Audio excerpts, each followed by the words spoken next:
So let's just touch, Adam, on what you've been covering in Vienna, the European Clubs Association and their General Assembly.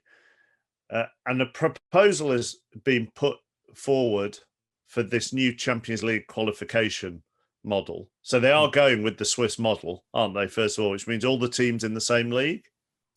Yeah, essentially. So it was quite interesting. After this was all agreed before the Super League, and it was signed off at the final UEFA meeting, ECA meeting, before the Super League idea came along. And then it's kind of just been forgotten about because everyone's kind of painted UEFA as the saviours of football, and it's all going to be a lot more fair and equitable and all that kind of thing. And now we're at the stage where these are the reforms for the 2020 to start in 2024. So these will be the changes to the Champions League. They call it the Swiss model. It will all be sort of in one table. Changes to the format. The big teams will play each other a bit more often. Not everyone will play each other.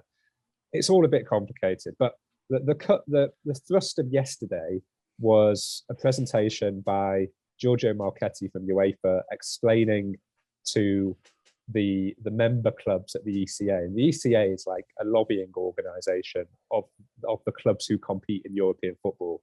So the idea is, the clubs want more power, more money, more revenue, all that kind of thing. And the ECA gives them a voice against UEFA, and increasingly they sort of work hand in hand.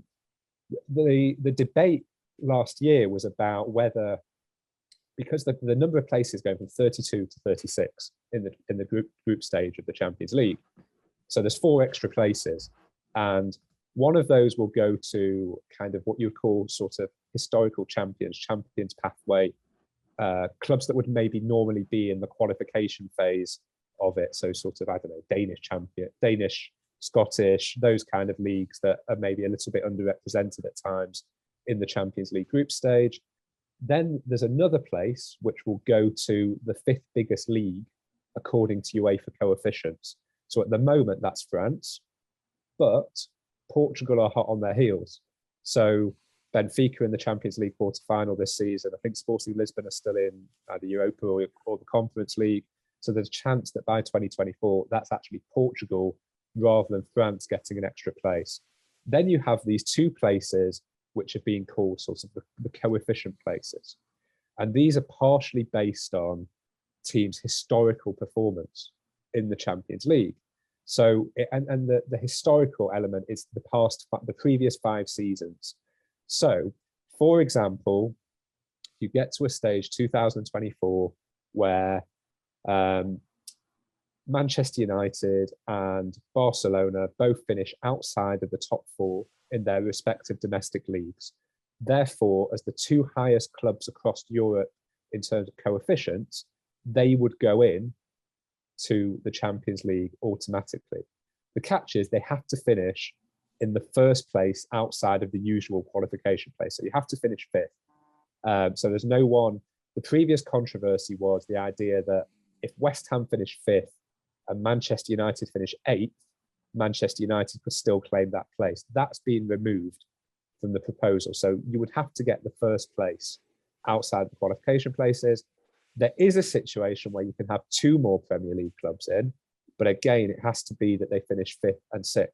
So if it was Manchester United and Spurs, Manchester United and Arsenal, and we did a bit of a workout of how it would have been over the last 5 years or so in this format. And it doesn't always reward the Premier League clubs, but I think in 3 of the 5 years, it would have seen us have probably 2 more Premier League clubs in there. So there's a debate about whether, that's fair and whether that is sporting merit and whether it rewards clubs who are having poor seasons. Yeah, because if for the first couple of years, 2 more Premier League sides go in based on historic performances, then their historic performances are still likely to be ahead of everybody else's then, because they're qualifying more often for this tournament. Absolutely. Yeah. And it's interesting because when the Super League collapsed, I remember there were some stories saying, UEFA is going to punish the Premier League Big 6 by removing these two possible places. And the reality is that was never likely to happen because UEFA quite like this idea. UEFA quite like this idea because it's far easier to sell broadcast packages, commercial packages, when the probability of having Manchester United and Liverpool and Arsenal, it has a few more safeguards into their tournament. So this idea where we had UEFA on the one side as the good guys and Super League as the bad guys, I think people can still dislike the Super League, but it's also in UEFA's commercial interest as well. That one interesting aspect to it, which I quite like, is if you do have a situation where, because it won't be every year that you've got two historically successful Premier League clubs, and actually, Adam, that's what I was going to ask. If West Ham finish fifth and Real Betis finish fifth and Sampdoria finish fifth and Nantes finished fifth, and whoever in Nuremberg finished. I hope all of those clubs don't have historical Champions League records, and if they do, I apologise to the hipsters.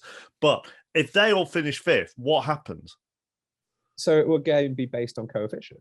It will be who has got the highest coefficient out of those five clubs. Right. But what's quite fun about it is, not only as a West Ham fan or Manchester United fan would you be checking the scores of, can Watford do me a favour against West Ham this weekend?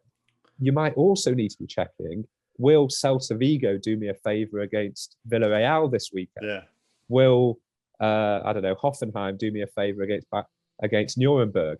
So there is a bit of a theory that this could help actually drive some interest in international markets across different leagues at the business end of seasons, which I quite like. Some people will just think, oh, whatever, it's another crap idea. But I think it's not a closed shop. It's not as dramatic as the Super League, but it is clearly another attempt to safeguard the presence of historically successful clubs into the Premier League. Into the Champions League.